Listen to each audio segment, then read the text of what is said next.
This is episode number 105 with author, speaker, and fitness expert Kim Clinkenbeard.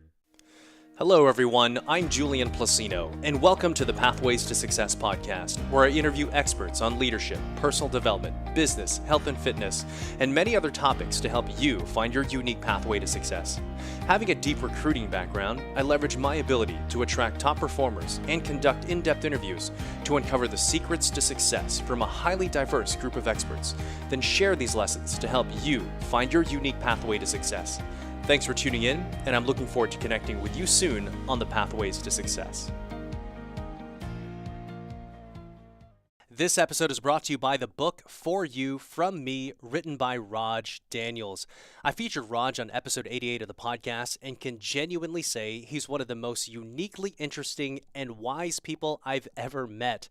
He has a way of teaching practical advice through his captivating style of storytelling that will help you see the world in a whole new way. For You From Me is a collection of wisdom and inspiration that you can put into action. For You From Me is packed with years of Raj's unique insights, philosophies, and empowering viewpoints that will help you live a deeper and more meaningful life. I personally think of For You From Me as a lens to see the world in a more empowering way, as well as a practical guidebook to develop a fulfilling life strategy. So make sure to check out For You From Me at rajdaniels.com. That's RAJDANIELS.com. What's happening, everyone, and welcome back to the Pathways to Success podcast. So last week on the show, I interviewed Kim Clinkenbeard. She is the Amazon bestseller of the book Fitness, Food, Faith, Your Eternal Why for Everlasting Results. So at the end of our original recording a couple weeks ago now, we actually kept going after that episode was done recording because she was actually counseling me on how I should go about and publish my first book because I have been struggling with it, and obviously she's now gone through that process, and we ultimately and accidentally came up with a whole nother episode. And on this recording, we talked about her experience publishing her first book and how she became an Amazon bestseller. We talked about her process of creation, her process of content creation, and how she sort of created this book without actually writing it. The differences between publishing, self-publishing, and hybrid publishing, editing, formatting, the importance of beta readers, cover design, book distribution, and also speaking engagements as a result of authorship. So this is packed with a ton of information for anyone who's looking to write and publish their first book. So make sure to tune in, take notes, and on to the interview. How are you? How's your book coming along? It is the most challenging thing I've ever done, Kim. Because hard. that's why I dialed into what you said. You know, one of my mentors here, he has a marketing company. He says, create content in the way that you naturally create it. And mine is not writing, it is speaking. That's why I'm curious about your method. Like, you're just using voice memos in your iPhone, or what are you using? Yeah, I did. I've got that Notes app. Yeah.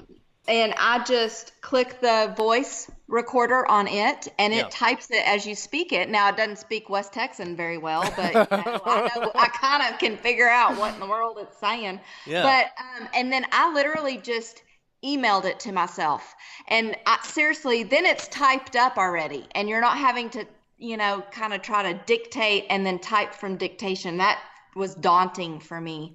But my whole book, I will say this, I wrote my book very conversationally because I wanted it to be a super easy read, and I wanted my personality to come out in it, which may work great for you as well. I don't know what your book is about, but for me, this was kind of a heavy topic, scientific and boring at times. It's the same information. It's not rocket science.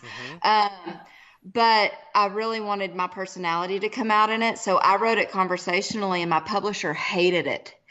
And so my advice to you, I prayed about that a lot. And I know I wrote it the way God wanted me to write it.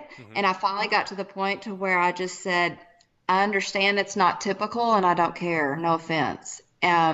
So if it doesn't sell, it doesn't sell, but this is how I'm supposed to write this book. And I've had more positive feedback from that. People say, I can hear you in my head. and when I'm reading your book, and I feel like that we're having an actual conversation, even though I'm reading something on paper. And so wherever God is leading you to and how to do your book, stand firm on what you want your book to be and be okay with that. But that worked for me.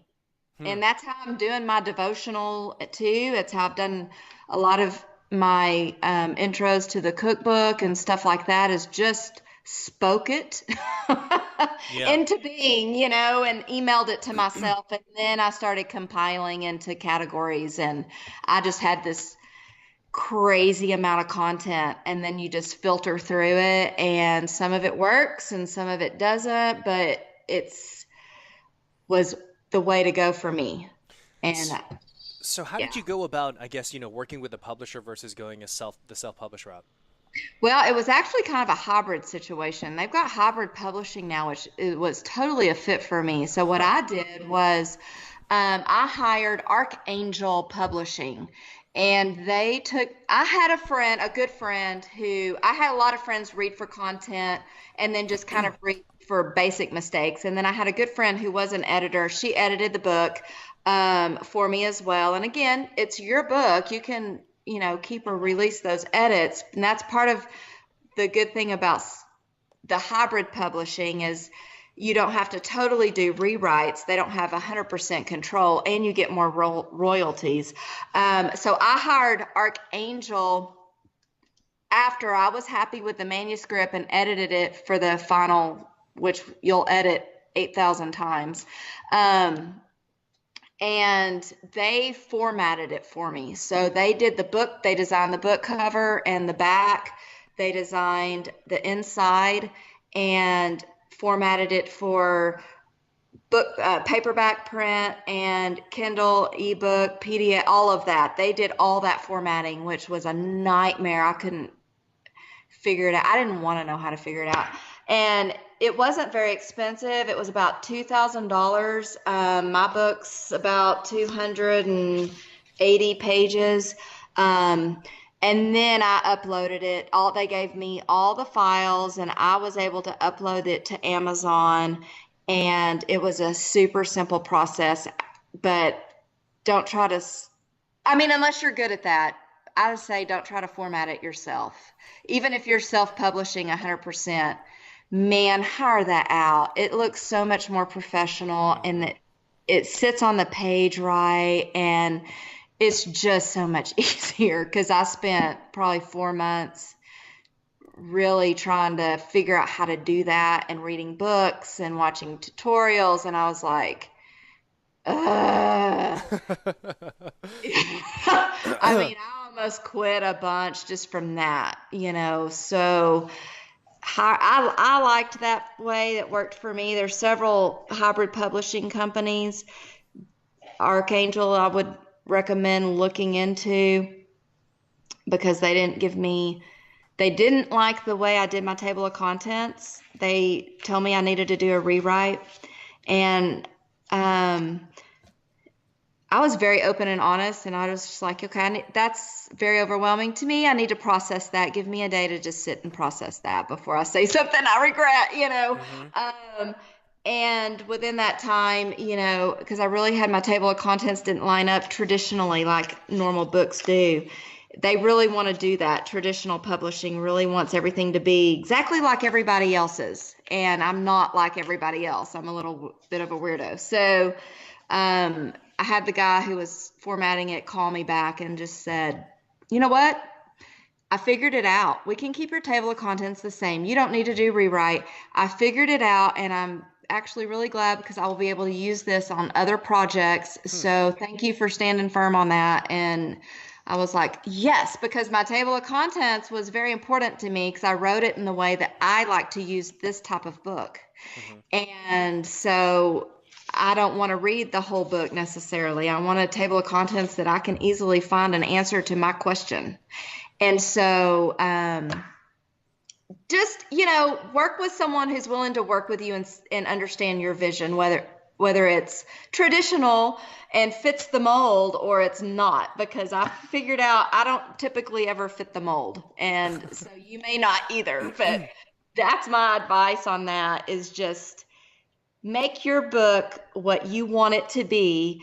And if I had decided if it reached one person, then I was thrilled with that. And then, of course, it has reached thousands. So you never know. Just be you and it'll be successful, is my advice on that. But I'm happy to help you any way I can.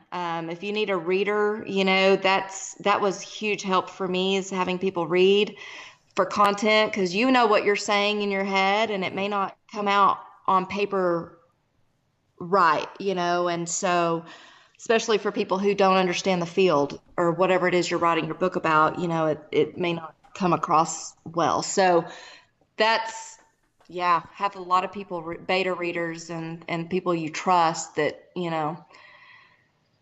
for sure. So as far as the hybrid publishing model, so what exactly is the value that they bring? Is it mainly from that, the formatting and kind of like structuring? Because it sounds like you mentioned you uploaded it to Amazon, so you're still using CreateSpace, so that Yeah, the actual distribution still comes from Amazon, right?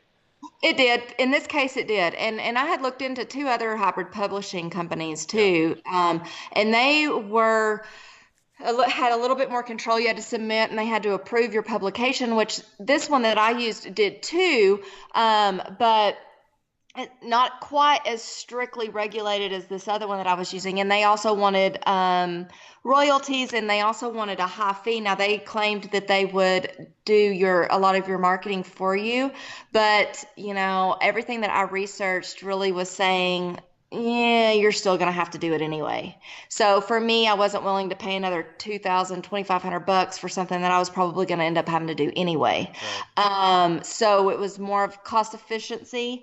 And it was my first book. And I thought, I'm going to do it this way, see how I like it, see how it goes. If it's a mistake, oh, well, I can, republish it somewhere else or some other way and Hmm. do, a second edition type thing. So I liked uploading it to CreateSpace and using Amazon as my first little go-to thing. What really worked well, it wasn't hard, and people are familiar with Amazon, Yeah. man, and it's more familiar. So I really kind of liked doing it that way. I did not use any of CreateSpace's tools though. Hmm. And now I read where they're taking out their editing and help service. So, that, and they were expensive to do that too. So this other publishing company that I ended up using just to do the formatting, it was well worth, like I said, I think it was $2,000. It was so worth it. It was so well worth it, that I didn't have to try to design the cover and um, format that sucker, because it was just not going to happen. I'd still be messing with it. And But wow, okay. And you said you sold thousands. I saw you made a post. You made the Amazon bestseller. Congratulations on that. yeah, thank you. And so, yeah, and with the publishing company, they decide when they're going to publish your book. Huh. If you try to go traditional publisher, you have to have an agent. You've got to query agents, which I did a little bit. I didn't do it well, thank goodness, because I learned a lot through that process too. But you're sending out, 50 to hundreds of query letters. You have to be picked up by an agent. They have to proof your book and like your book, and then they submit it to a traditional publishing house, and then they have to proof it and like it. And then you're looking at possibly getting a 1% royalty, and they Yikes. own the rights. Ugh. And I was not willing to do that, because I really wanted to use this book as a study guide to support speaking engagements and my clientele and things like that. I wanted it to be a usable resource. So there's something to think about there. It's really hard to tap into traditional publishing now.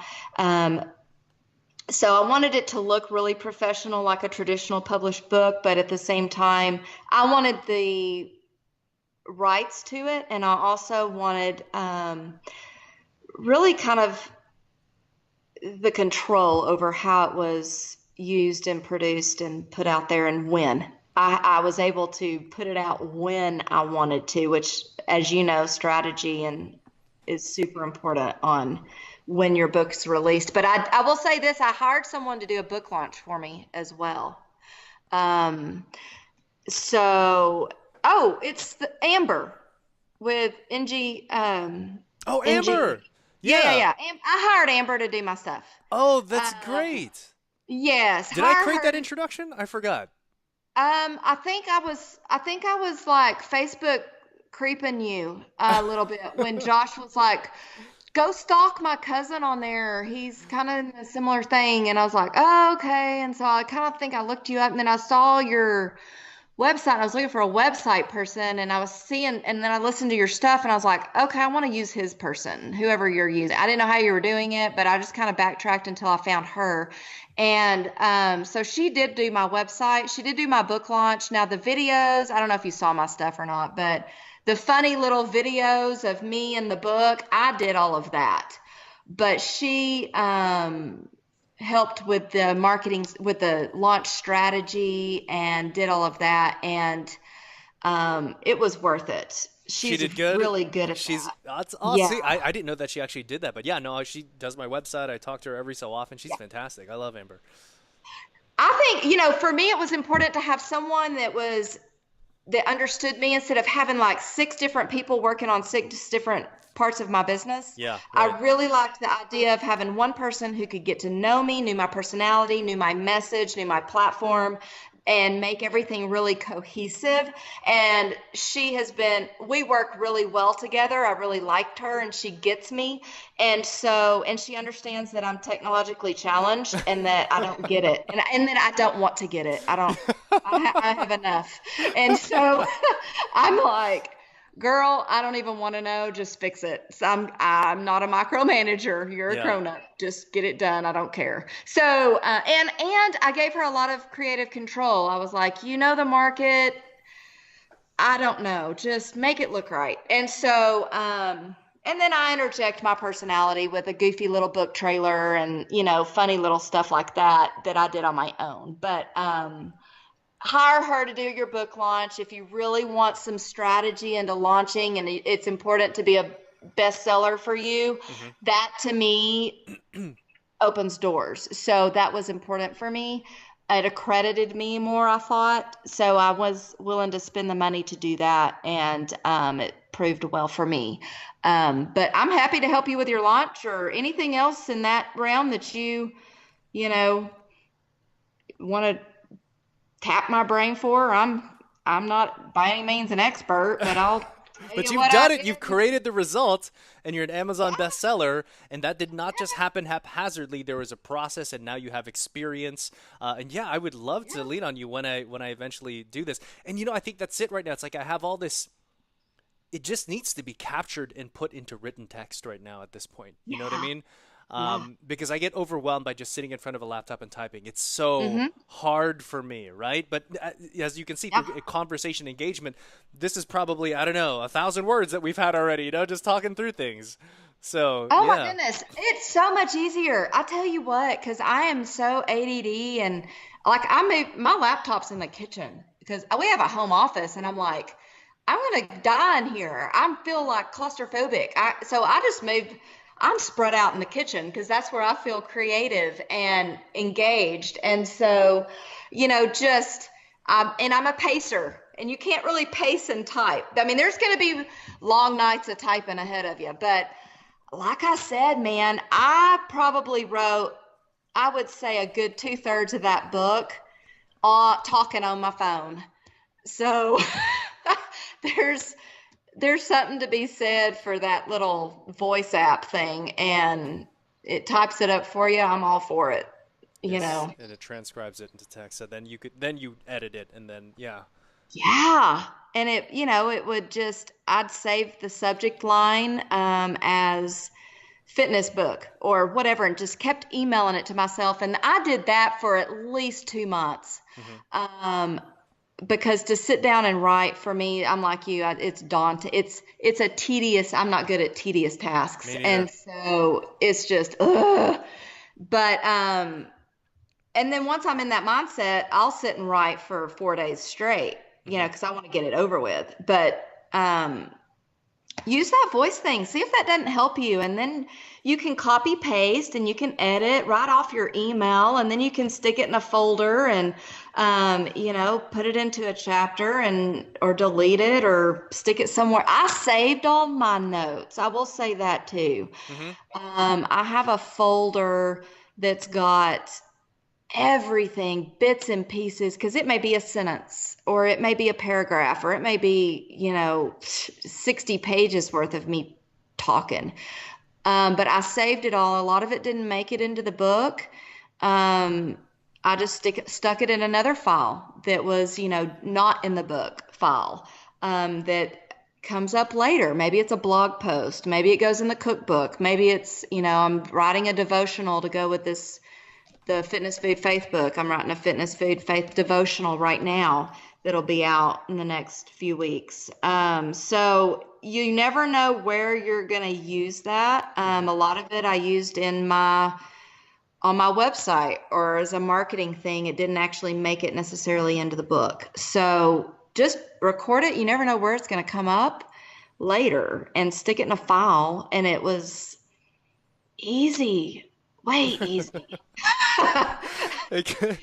Kim, you mentioned that, this has, transformed your life. I think you mentioned speaking also. Have you seen a definitive impact of having a book in the speaking piece of your business? Yeah, I have, because like I said, it's something tangible that people can actually take away with Hmm. them. Yeah. You can only process like so much information at a time. I think the statistics are like 10 minutes. And so if you're speaking, even if you're only speaking for 20, 30 minutes, people are only able to regurgitate 10 minutes of that. Whatever it kind of hit them is what they're going to remember. And so the book's a tangible resource that they can go, oh yeah, I forgot about that. And it's something that they can just keep going back to and take notes and highlight. And I really wrote it as almost like a study guide and just a resource with some fun little stories and my personality in it. And then my, little testimony throughout it too, that I've had a ton of people just go, I felt like I was reading my own story. Hmm. So, and I did that in a way that for me, I know when I pick up a book and it's got a whole chapter devoted to the person who wrote it, I never read it. And so I actually interspersed my story throughout the entire book, depending on that had to do with the topic being discussed at the time. So my story is not in a chapter itself, it's just threaded throughout. So it was related to whatever was on that page. Hmm. And so people got a little bit of real life within a detox diet, or within a I don't want to work out today information, how to battle the I don't want tos. And then they got real life example from my story of I don't want to Hmm. within it. And that's really something that I think helped with the speaking, because you're going to lose an audience if you just talk about, you ought to vitamins and minerals and how, carbs are 4 grams of Sure. calories. Yeah. Yeah. And that, people are like, okay, I don't care. So they want a solution to their problem, and the book really, I think, gives them something they don't feel like they have to try to remember everything I say. Yeah. As far as getting you booked for engagements, though, has it proven to be an effective marketing tool? It has. I've got a lot of people that want to interact with me because the book was written in such a conversational tone Hmm. that they kind of relate to you. They feel like they know you already. And so that's really a great door opener, or it has been for me. And so as far as speaking goes, yeah, they're more in tune to hire me or have me come speak because they feel like they've heard me before. Got it. The way I wrote the book. And so for me, yes. Now I realize not all books are that way. So, it may not be a style that you can incorporate into what you're writing about, but for me, that really helped. Plus, it accredits you. It shows what you do know about your field and that you're not just full of it, and they can kind of spy on me a little bit and know what really I'm going to say and how I'm going to present it and what my personality is and if it's a fit for their organization before they even necessarily meet me. So for me, yes, that has been a very good tool in that respect for sure. A lot. Awesome. Yeah. Wow. It was worth it. Yeah, no, it sounds like it. Yeah. It was a good experience, and like I said, in the middle of writing the book went a whole different direction than where I was taking it. I got to the faith section and had some family drama come up in the middle of that, and I was just like, I'm not in the right mindset to be writing about faith right now. I am struggling with this other thing. And so I put it away and really dug into Bible study and, my quiet time and things. And God really worked on me, and it totally changed the direction of the faith section. I mean, it went a whole different way. So be open to, don't be hard-headed on maybe necessarily your outline. I didn't really have an outline. I've read a lot of people say don't start writing your book before you have an outline. I just, I kind of had a very loose outline, if I even had one. So I probably went about this like the totally wrong way. It was definitely not the traditional way to write a book, but it worked for me. And if you're ADD, like I don't think I'm ADD, I'm just very tedious stuff just kills me. I have to, so for me, it's just the only way that was going to get done. Know your strengths and weaknesses and then do something about it. So, but I felt like once I found Amber, that really helped me. Once I found the Archangel that formatted the book, that really helped me, and that really gave me a mental boost towards, okay, this is actually going to turn out to be a thing. Because I just kept thinking, wow, I've wasted a year of my life on something that no one's going to read. And that was a frustrating week. So, you need a very good support system. I know you're married, and I'm sure your wife's amazing. My husband's like, it's going to be okay. Oh my gosh. Just go to bed. It's fine. It'll be better in the morning. And, so, there's it's frustrating process. It's hard, but if it was easy, everybody in the world would have a book. So, it's definitely worth it. So there you have it, everyone. Kim Clinkenbeard's experience publishing her first book. I learned a ton from her, and she's definitely inspired me to continue writing my own book. So I hope this helped you as well. So as always, make sure to subscribe, comment, and share, and we'll see you next week on the next episode of The Pathways to Success.